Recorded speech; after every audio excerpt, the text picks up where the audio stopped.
So far in our deep dive into Sleep Token, and in particular sundowning, we've looked at alchemy, we've looked at quantum physics, we've even taken obviously a dive into Jungian psychology as well. But there is something that is inexorably linked to Sleep Token that we haven't even touched on yet, and that is Greek mythology. And while over the course of the next 3 or 4 albums, I'll be diving into various stories from Greek mythology that lead us to where we've got to in the lore, in the story of a man called Vessel who worships a deity called Sleep, I just can't see past how this isn't, in some way, a Greek tragedy of modern times. Our tragic hero, our protagonist, Vessel, fights against fate. He fights against something that he knows that potentially he may never be able to beat. It is a man against a god. And we know from circumstances in mythology, whether it be Greek or Roman, that more often than not,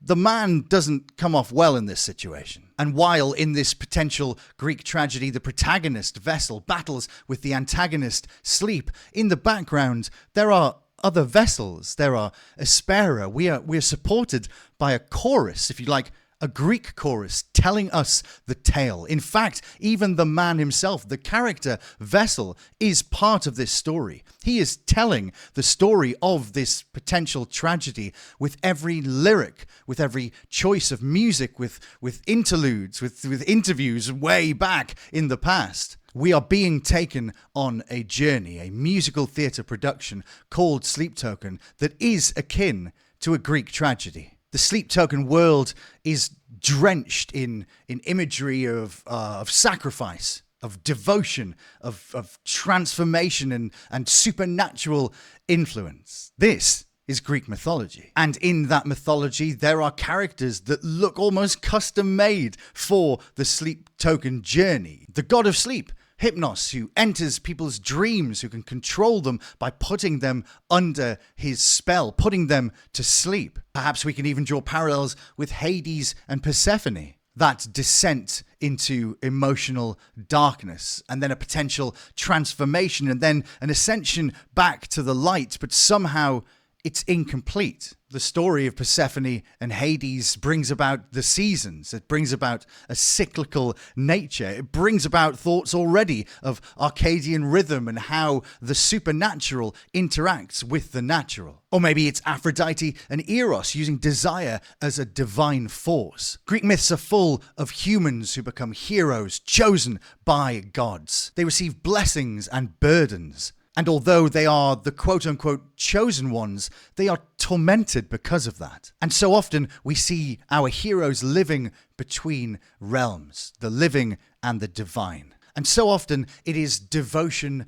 beyond reason. In fact, if Greek mythology is the old language of the gods, then Sleep Token is its newest dialect. But in order to truly understand the links between Greek mythology and Sleep Token, we have to go back, and I mean all the way back, to the beginning of the universe. See, in the beginning, there was the word, but to the Greeks, that word was chaos.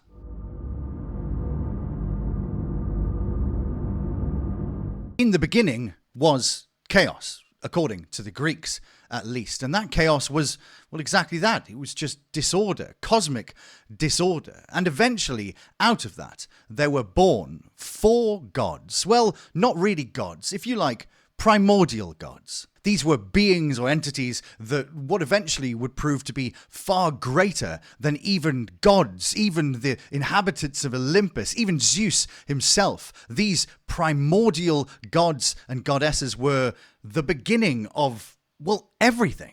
Gaia and Tartarus. Gaia, the world, the earth, if you like, that we know, and Tartarus, the underworld, the deification of hell itself. There was Erebus, the primordial god of darkness, and then my personal favorite, Nyx, who represented night. And while the Romans kind of copied the Greeks' homework and turned her into Nox, which you will recognize as one of the spells from She Who Shall Not Be Named Harry Potter series, it's Nyx who truly fascinates me, and indeed I think leads us into the Sleep Token comparisons, really, with Greek mythology. See, at the beginning, as much as there were these 4 primordial gods, Erebus and Nyx realized, well, that's a planet, and that's hell, it might be up to us to, make some more gods. And so they did. And don't judge Nyx for shagging her brother, because her other options were shagging a planet or literally the personification of hell. Now, I know some of us have made that mistake ourselves in the past, shagging someone who was the personification of hell, I mean. And so Erebus and Nyx did the primordial nasty and had 2 children, Ether representing light and Hemera representing the day. Now, that all sounds really positive, doesn't it? Because we've got a bit of balance there between, night and darkness, and then their children that represent the day. And indeed, that was kind of how it worked. You see, they all lived in the same house, if you like, but they were never there at the same time. The nighttime Nyx would throw over her cloak emblazoned with stars in pure black, and it would bring across the night. And then in the morning, Ether and Hemera would blow it away, and we would get into, like I've said already, kind of our first instance of circadian rhythm, our first instance of cycles in Greek mythology. And the cyclical nature of this, of course, will become important later on. But after a while, Nyx didn't really want to do anything else with Erebus. Maybe he just wasn't giving her that good brotherly D. That's so fucked. Anyway, like a great many women, she realized she could do it better herself. So she did. But unlike the children that she had with Erebus, the gods that she produced from her own loins were, how do I put this? Bad. And not like bad, baddie bad. Just some of them were really bad. I shan't go into all of them, but for example, there was Moros, who was the god of doom. There was Eris, the Greek goddess of strife and discord. Not that one. Nemesis, the Greek goddess of retribution. And then the twins, Thanatos and Hypnos. Thanatos, who was a little bit nicer than the rest, but was still the god of fucking death. And of course, Hypnos, the god of sleep. And we're going to briefly touch on that for a moment. You see, the gods, once the Olympians came about, and once there was Zeus, and once there was Hera, the king and queen, respectively, of the gods who sat atop Mount Olympus. Hera went to Hypnos on occasion to kind of dupe her husband. In fact, Hera even convinced Hypnos, the god of sleep, to lull Zeus into a sleep so that she could kill Heracles, one of his sons that she obviously didn't get on with very much. And when Zeus awoke, he was fucking pissed. And so he took off after Hypnos. And Hypnos ran as fast as he could to get to the underworld where his mum was. Like a scolded child, he ran for his mummy. He went to hide in his mummy's skirt, or rather, he went to hide in her cloak. And Zeus followed them all the way there, just to illustrate what a legend Nyx actually was. Zeus, the king of the gods, was braying on the front door in the underworld, going, "Hypnos, you better fucking get out here, you little twat. I want a word with you." But instead of Hypnos opening the door, it was Nyx. And when the primordial goddess Nyx opened that front door, I imagine that she looked Zeus square in the eye and went, "Do you want to fucking repeat yourself?" At which point, Zeus wet himself, probably. To which Nyx replied, "That's what I thought. Now, fuck off." And Zeus did. The king of the gods fucked off because he realized that even he was powerless against the baddest baddie of them all. Nyx is the fucking personification, the deification of a fucking bad baddie. But possibly my favorite of all of Nyx's children, and the ones who I believe are just so linked to everything that we talk about with Sleep Token, with this hero's journey, with the battle that Vessel goes on. Well, she produced 3 sisters. And they were called the Fates.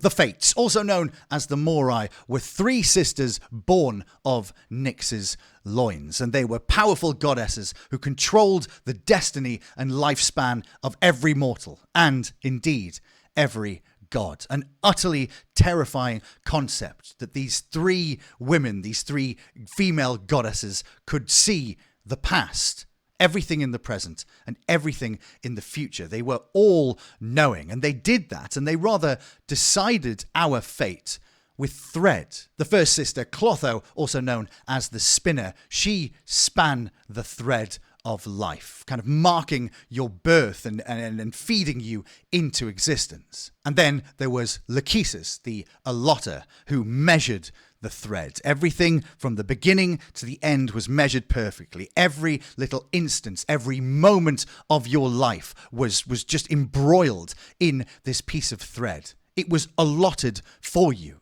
It was your fate, and no matter how much you battled against it, eventually you would have to deal with the third sister, Atropos, the inflexible, she who will not veer from cutting the thread, marking your death. And as much as there are examples in Greek mythology of mortals and gods trying to, get the fates drunk and get them to do things for them and trying to convince them not to do it, it was fate. It was predetermined. You knew from the very beginning, or rather, they knew from the very beginning exactly what your fate was to be. And so, in Greek tragedy, as we know, these heroes, these mortals who were selected by gods to go on journeys, they were fighting against their fate. And that rather leads into dark signs. It leads into the fact that there was a premonition from the very beginning. When these two people locked eyes, they saw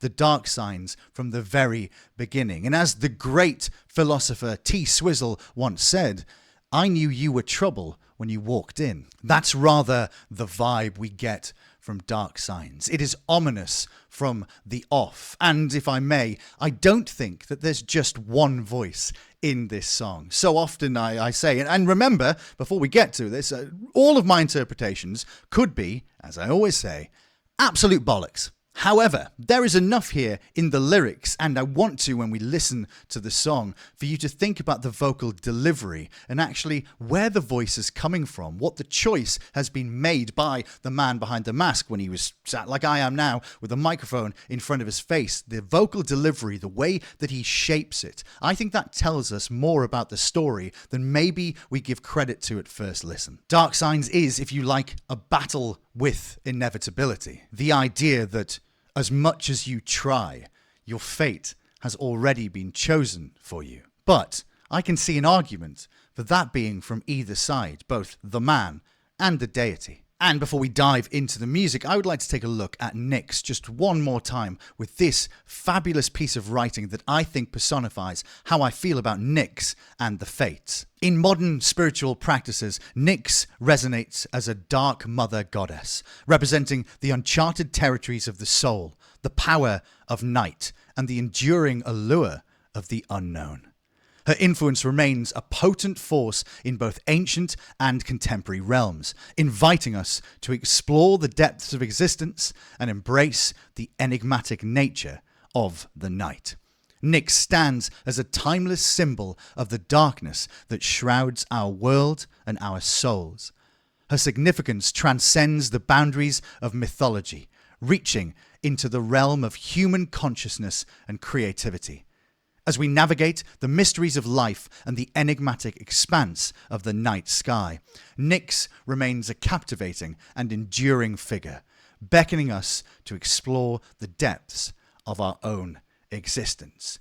That could literally be from one of the initial interviews that Vessel gave about the idea behind Sleep Token, the self-discovery, the idea that it is going to mean something different to everyone, and it is about delving into the darkness. It is about that self-discovery. I think that's truly phenomenal and leads us very nicely, of course, into Dark Signs. So before we dive into the music proper, I think it's always a good idea to have a look at the sigils alongside the visualizer. You'll see it in a moment when we watch the music video, the visualizer for Dark Signs. But there is an incredible sigil breakdown. The link will be in the description below. A lot of work has gone into this. It's freeware. It's out there. Everybody can go and have a look at it. I suggest that when you have a spare hour or several that you go through it, but we'll just go through Dark Signs for the moment. So each of these markings, each of these alchemical symbols within the sigil needs a little bit of looking at. So first we have sublimate. Sublimation is the first stage of coagulation, or the last stage of distillation, in which the vapors solidify. Sublimation is the transition of a substance directly from the solid to the gas state without passing through a liquid state. So, That's part 1 there on the just below me on the left-hand side of your screen. Number 2, we know already, are vapors, but they are vapors heading down at this point as well.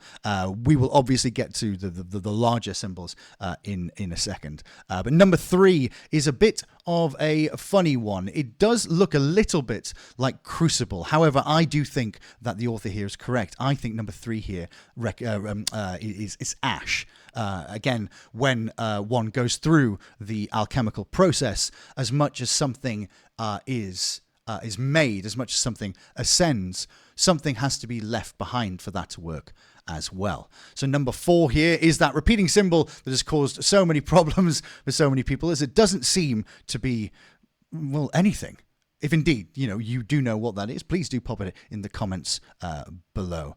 Number 5 we get to is fixate. That's something that we have had already. We had it in the night does not belong to God. It could be 3 different things, though: fixate, coagulate, or indeed wax, something that potentially could bind us together. Number 6 is melt, but it's another version of melt. It's slightly different to the one that we have had before. Number 7 is iron or Mars. Indeed, in the alchemical vernacular, many things were related to 2 planets, and indeed Mars and iron were the 2 that were bonded together. And then number 8, which is probably the most obvious of all of them, is fire. So that's the sigils had a look at.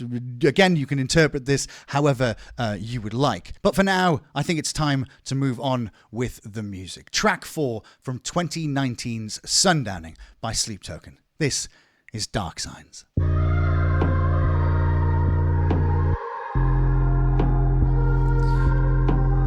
We will discuss the moon jellyfish after we've finished listening to this.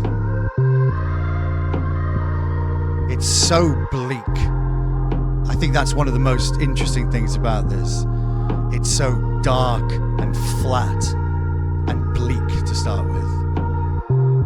Where I was raised, there wasn't no street lights. Just pitch black and passing headlights. This choice of delivery on this is really Where we important. met, there must have been dark signs. Omens in your skies. Most days you reach for safety. Remain calm, forget that you know me. When we met, I could see dark signs, alarm bells in your eyes. And I miss the man I was, the moment we left off.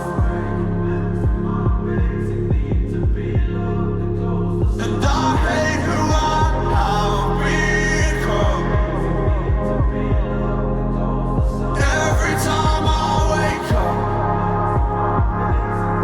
Maybe second verse isn't the same person who was singing the first verse. If you saw the marks on my dashboard, the new scars that I didn't ask for, would you call asking for answers? Tear my arms off. Most days you reach for safety.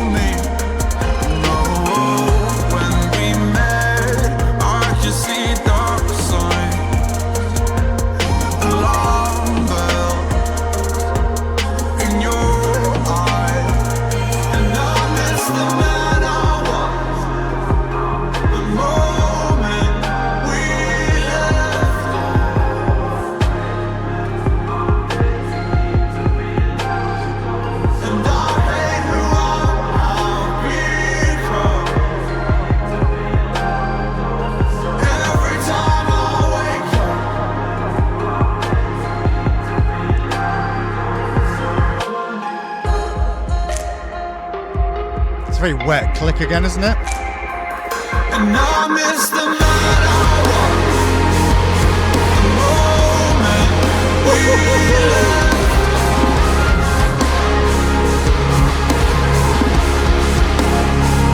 And I hate the world how we go. Every time I wake up,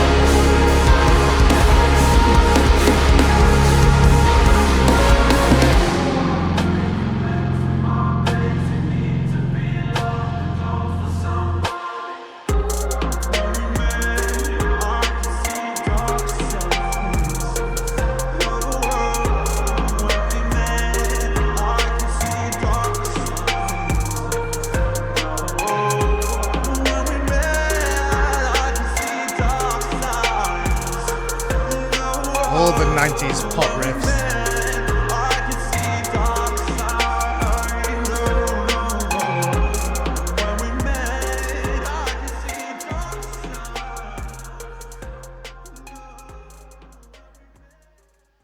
Fuck off, Liam. So let's quickly have a chat about moon jellyfish and their possible association to what the song is trying to tell us. So moon jellyfish are, if you like, a very passive creature. They are thrown around by the current. There isn't force behind how they move so much, rather that they just have to adapt to the surroundings around them. That rather ties in with the idea that this is fated, that they are not in control of their movements, that something else is always going to ebb and flow. The current shall drag them where they go, and they essentially powerless against it. But there is something else interesting about moon jellyfish that I noticed when I was researching this, is that if they lose one of their tentacles, moon jellyfish are so obsessed with symmetry that they will rearrange the rest of them in order to make themselves symmetrical again. It is that need for balance, almost like that while the world is pulling them around, while they are being, essentially controlled by other forces, that they themselves are always trying to keep balance. I think that's a really wonderful way of thinking about Sleep Token on the whole, that the vessel, the man, is trying to keep balance while he's being pulled from all different directions. And so to the music itself, well, the first thing we are met with is really all the tone turned off on these really, really heavy bass notes that give us this really thick wall of sound. But it's a really dark wall of sound. It isn't something particularly pleasurable. We have that refrain in the background that Vessel is so wont to do, which again is almost like a wail, but it's in such contrast to how flat the drums are. All we've got is a synth bass pulse, and then one very defeated snare. Where I was raised, there wasn't no street light. Now, we will dive into the lyrics in a moment towards the end of the video. But one of the things I'm really impressed with, and one of the things that I think about every time I listen to this song, is the vocal delivery and just how different verse 1 sounds to verse 2. In fact, let's just listen to this for a moment. Where I was raised, there wasn't no street light. It's very, very low. It's low. It's deliberately made to sound low. And I have a theory in this first verse, and again, could all be bollocks, but I have a theory that maybe this first verse is actually Sleep talking to Vessel. The lyrics will reveal a little bit more about that in the moment, but I can't get over just how pitch black and passing headlight. pitch black. It's really, really nasal. Pitch black and passing headlights. It's almost like he's turning the tone off slightly on his own voice, on his own delivery with which to match how bleak and not atonal musically, but how much of the treble has disappeared off the opening to this. Everything sounds very flat. It's a bit of a bleak soundscape. Where we met, there must have been dark signs. Omens in your blue sky. In both the first and second verse, there is a difficult vowel sound at that where he says omens, because he splits the note slightly. He does a little run into omens rather than just omens. I think that's quite deliberate because it also makes it, if you like, a little bit difficult to sing, a little bit uncomfortable. And also there is so much breath going into this as well. Behind the notes, I've mentioned it before, sometimes Vessel will get to the end of the note and before he finishes the consonant, he will add an extra breath and then a T or a D or an S to close off the sentence. Most days you reach for safety. Remain calm, forget that you know me. And the melody here as well is very flat. It is just the notes. There's no no's and no little like flicks and no additions to the melody, no embellishments. This is very much just the melody. It's flat. We are in the block. We are in the kind of, I don't know, the state of darkness that he's trying to portray musically. When we met, I could see dark signs, alarm bells in your eyes, and I miss the man I was. I mean, fuck off. The moment we left off. So we get spiraling delays and reverb. All of a sudden we get... And also, one of the things with Sleep Token as well is that they're not necessarily harmony lines. Sometimes they're just octave lines. And that's really interesting when one is considering where the character is coming from.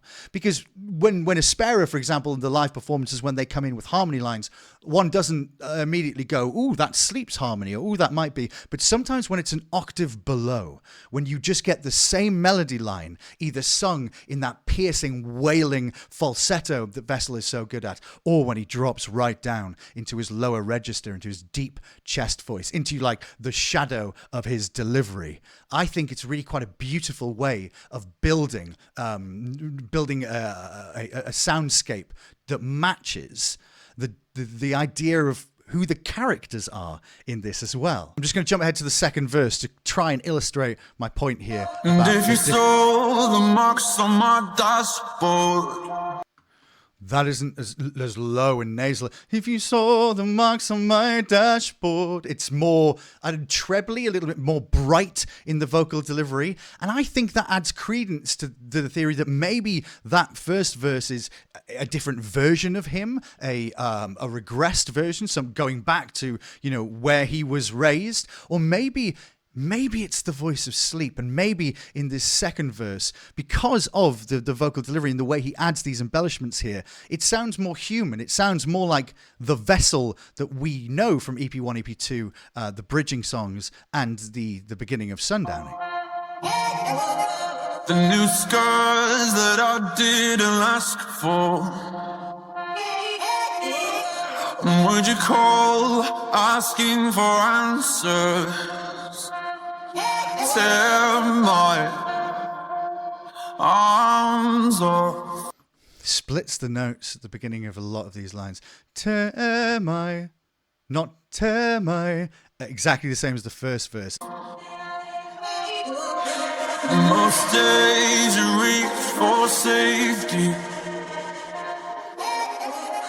Remain calm, forget that you know me. Embellishments to the melody. When we met, I could see dark signs, alarm bell. So you hear that harmony line as In well? your eyes, and I miss the man I was. It's tremendous. Of course, as well, we do have two melodies going on in the chorus, which I think it's easier to explain when we actually go through the lyrics to explain how that works. But at this point, I think the vocal delivery, and this is true of so many Sleep Token songs, the vocal delivery can add a lot more to the story of the piece than possibly I ever gave it credit for when I first started listening to Sleep Token. I think this is a really, really good example. Dark Signs is a great example of how you deliver, how you sing the notes, not just what they are, and not just how they make you feel. How do you express them? How does it make us feel sonically? In your eyes, and I miss the man I was, the moment we left. There is also something about how digital it sounds, about how that's obviously a synth bass at the beginning, about how all the drums up till this point are inorganic, I don't want to say inauthentic because it's still, music production, but there's no live instruments. There's nothing that feels alive at this point. Therefore, if it's not alive, then it's dead. If it's not bright, then it's dark. There seems to be it's darkness personified in the musical construction up to the point where we get, I think, the third chorus.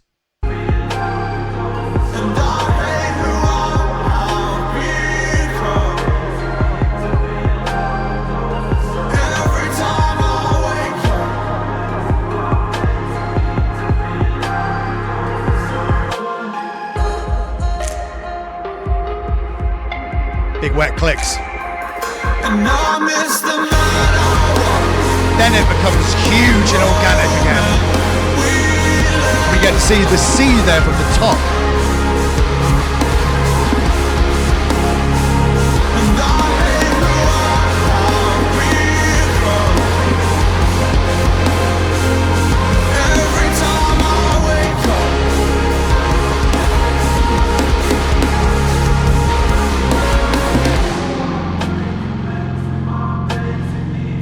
Back with that snare slightly more apparent.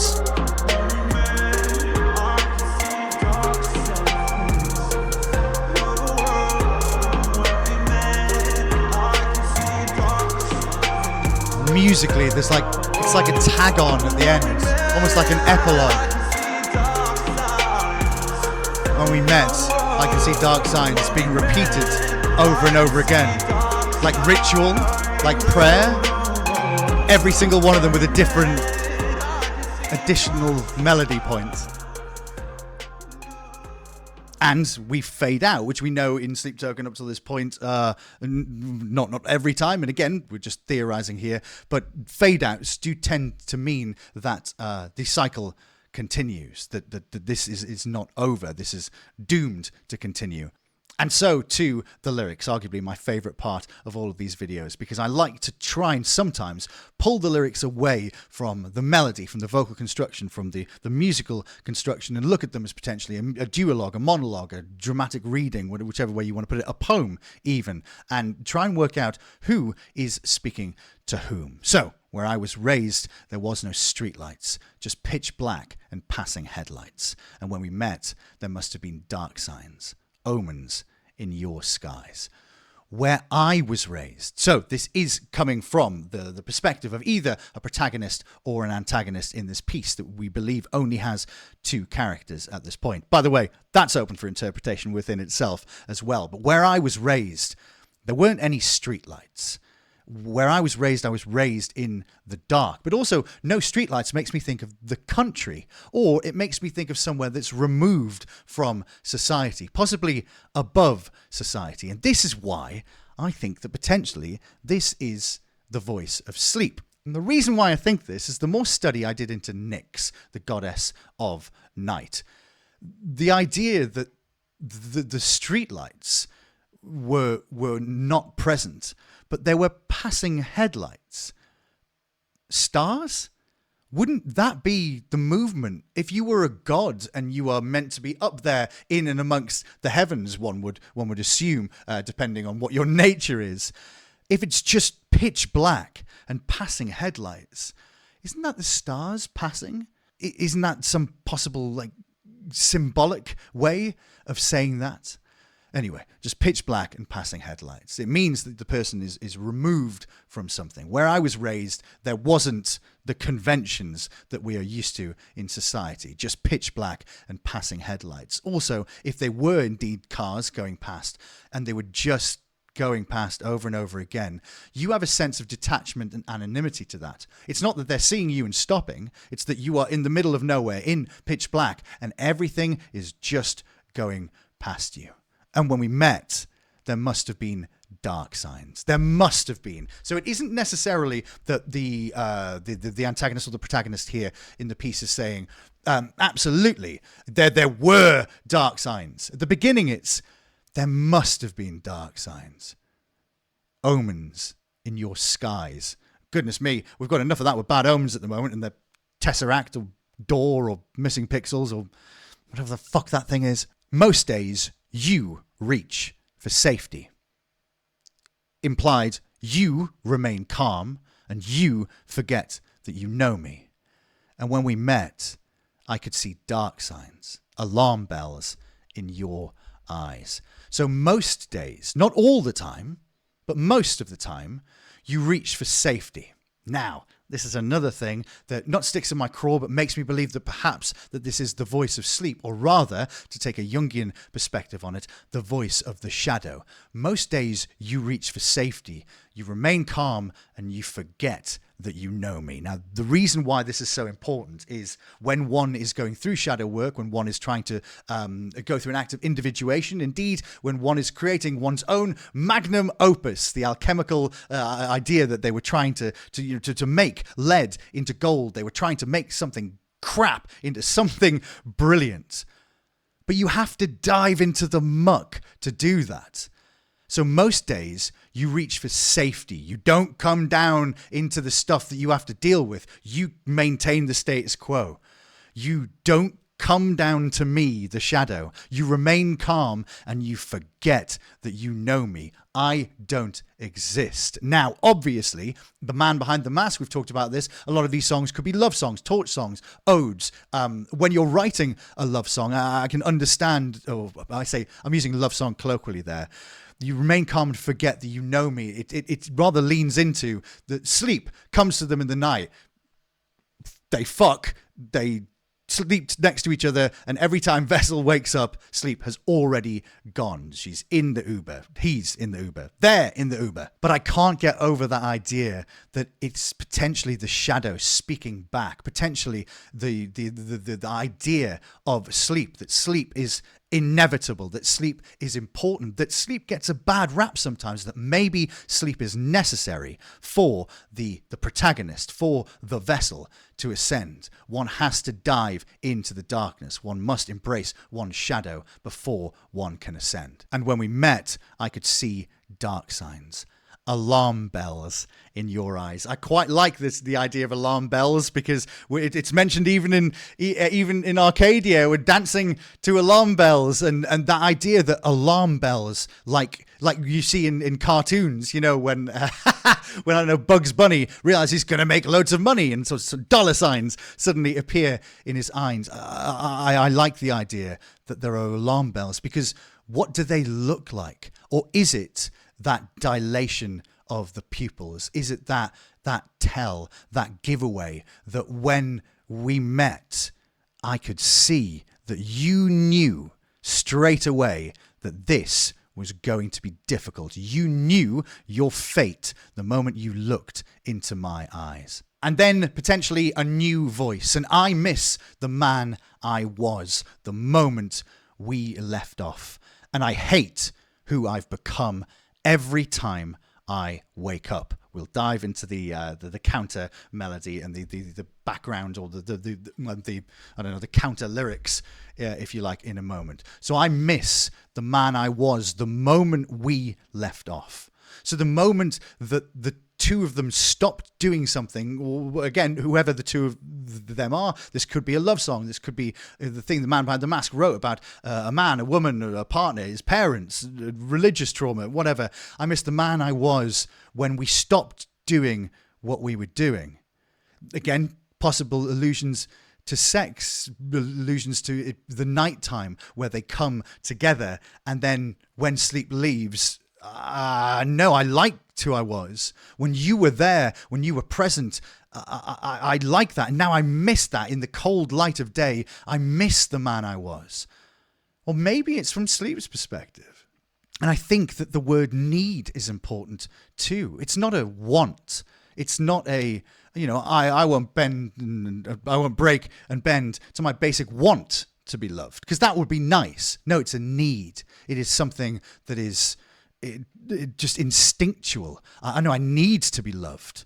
Are we playing a game here? Is it how one, again, persona, for those of you who maybe are new to Jungian psychology and its relevance to sleep token, we have an ego. Our ego is like up here in our chest, our top third, if you like. We have an ego, and then above it we have a persona. Now, your persona is what you project to the world. Think of your persona as like when you look really good on, I don't know, on Instagram or something. That's you want people to see you at your best. That is your persona. It's what you project, but it may not always be authentic. Your ego is authentic, but it's also there to protect from the stuff underneath, both your personal unconscious and your collective unconscious, of which we all share. So those things that you don't like get shoved down into the shadow. And I hate who I have become every time I wake up. Again, adding kind of almost unarguable credence to, well, it's the daylight. And if we're going to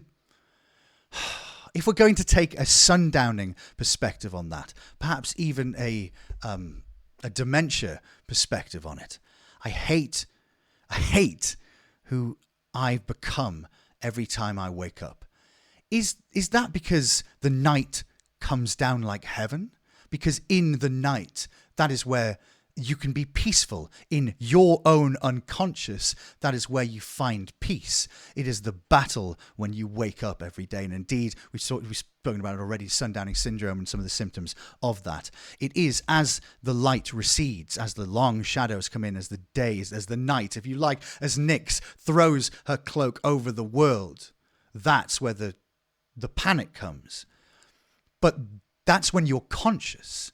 For a patient who is suffering from sundowning, they still need to be conscious. It still has to be the quote-unquote daytime, but it's sleep. It's get me back to sleep, just like in Atlantic. Take me there, because there is my peace. Or maybe there is my love. And so on to the second verse. And if you saw the marks on my dashboard, the new scars that I didn't ask for, and would you call asking for answers? Tear my arms off. If you saw the marks on my dashboard, I know a lot of people have theories that potentially there was an accident that has happened, a car accident. There's numerous allusions to being a passenger, numerous allusions to a potential car wreck that is somehow formed this. But I think that myself and a lot of other people find that one of the most difficult lyrics to interpret. If you saw the marks on my dashboard, the first thing I thought of when this was claws, like some like the marks, but also, I don't know, people use dashboards to again do gear off as well. So what are those marks? Why a dashboard as well? Because the only thing that could be is within the constraints of a car that I can think of. The new scars that I didn't ask for. Now, if one was to lean into the potential of this being a car wreck or an accident, then the new scars that I didn't ask for would rather lean into them, the protagonist here, being a passenger, that they weren't active in this, that it was the other person driving at fucking 130. They're the one that wrecked the car, and it's me. The marks on my dashboard from impact, or the scars I didn't ask for, the injuries that potentially I've received here. And of course, many people do believe that Atlantic, that in the trilogy of trauma, we are in the wrong order, just like I believe a little bit about even in Arcadia, it could potentially be spun on its head. With that, if Atlantic was the starting point of this story, well, then he's just woken up from something, an accident, an attempt on his own life, something bloodletting. I'm not going to put a content warning on any of this. I shall just speak in code as much as I can. Bloodletting that potentially went wrong or went too far. Indeed, we'll get a lot of lyrics that kind of lean into that later in the album. But if it is indeed an act of self-harm, I believe that this is another indication that sleep isn't all bad, that sleep isn't just there to destroy, isn't a terrible thing. The deity isn't out to just hurt the vessel. Because if this is the voice of Vessel speaking to the deity, if you saw the marks on my dashboard and the new scars that I didn't ask for, would you call, would you reach out to me asking for answers? And this, I love the idea of the fury, that because if you have hurt yourself, that isn't what the deity wants. It isn't what the shadow wants. It wants to help you repair. And so if you harm yourself, then why wouldn't the thing that's trying to keep you alive or trying to repair you or help you ascend or help you become, your essential self or individuate or whatever interpretation you want to take on this? Why? I think in their fury, they'd be like, listen, if you're going to do that to your arms, I'm going to fucking tear them off. That's what it feels like. That's what it feels like, or at least that's how it reads to me. That the protagonist knows that they've done something they shouldn't have. They know that they've done wrong. They know that they've given in some way. So when you call asking for answers and I tell you what I've done, the response is, I'm going to tear your fucking arms off then. And then again, we get the repetition. Most days you reach for safety, remain calm, forget that you know me. And then we get the embellishes, which I think means that it's the voice of Vessel for sure this time.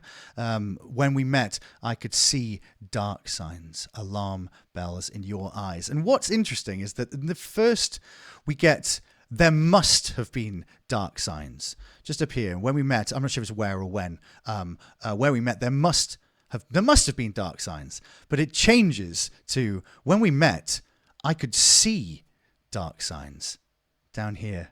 I just find that interesting, that we've almost got an evolution of the relationship, or rather a different perspective. One maybe thinks that, there might be dark signs, and then the other one's like, no, there were fucking dark signs, all right. And then finally down here on our fade out and on our riffs at the end, we get, when we met, I could see dark signs, repeated over and over again. The ritual that kind of gives way potentially to sleep, potentially to fading into unconsciousness. There's a lot of potentials here. That's rather the beauty of Sleep Token, is that it can be interpreted in numerous different ways. My interpretation will not be yours, but I do hope that even if this is complete bollocks, I hope that it sits alongside your interpretation, and maybe just diving into this a little bit more deeply will help you appreciate Sleep Token a little bit more. That's all I really want. I just want to be a conduit to everybody else enjoying it as much as I am, because Sleep Token has absolutely changed my life. And in fact, I'm going to get on to exactly that. These people on screen now have also changed my life as well. Thank you to all of my members on Ko-fi. If you want to become a member on Ko-fi, the link is below. You get access to the community-led members-only Discord, where there's constant chats about art and psychology and the history that goes into this. It's a very in-depth community of people who love Sleep Token and indeed love music in general. You also get exclusive access to the videos earlier. You get exclusive videos. I've been pumping out a few this week. I took you on a vlog on a few of the jobs I did, and a commentary job, and indeed me and Artie, my lovely dog, going up and down the country and what our travels are like in order to make this work. Thank you so much for joining me today. Of course, we will be back this week on Twitch. If you've never joined us on the Twitch streams before, if you think I go in depth in these videos, holy fuck, you should sit there for 6 hours while we talk about 3 fucking songs. But it seems to be quite enjoyable, and it's a wonderful community. I am genuinely so grateful for the community that we've built, man, because even when we go and raid and go into other people's Twitch streams as well. I get messages afterwards of people just saying, like, fucking hell, what a fantastic community. So I'm very proud for all of this. I'm very, very grateful as well. Thank you so much for watching this video. We move on to Higher, track 5 from Sundowning next. Indeed, if you've got any thoughts, any comments or whatever, or you've got different interpretations, please put them in the comments. I do try and read as many as I can. And thank you so much. Just thank you for your support. And I shall see you very soon for the next one. Higher. It's going to be good.